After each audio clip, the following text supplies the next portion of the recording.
La Samro qui, je vous le rappelle, a perdu 50% de ses commandes en seulement un an. De lourdes difficultés que le PDG Stéphane Soulard avait essayé d'endiguer, notamment en faisant appel au fonds d'investissement de l'État.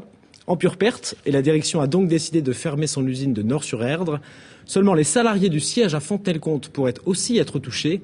C'est ce qu'a indiqué à Karl Laboureux, l'un des représentants du personnel. On l'écoute.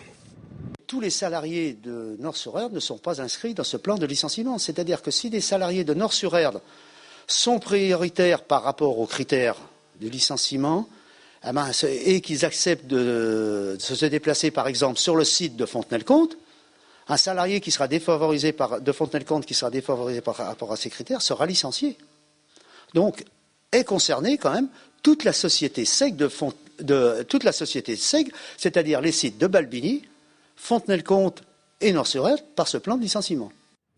Des craintes qui sont d'ailleurs confirmées par la direction, qui précise toutefois qu'il faudra attendre la mise en place du plan social pour en savoir plus.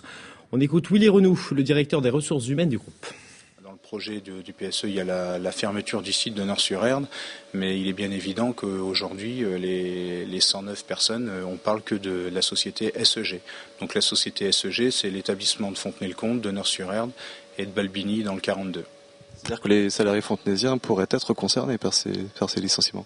Aujourd'hui, oui, les salariés fontenaisiens pourraient être concernés s'il y a des gens de Nort-sur-Erdre qui souhaitent venir travailler sur Fontenay-le-Comte.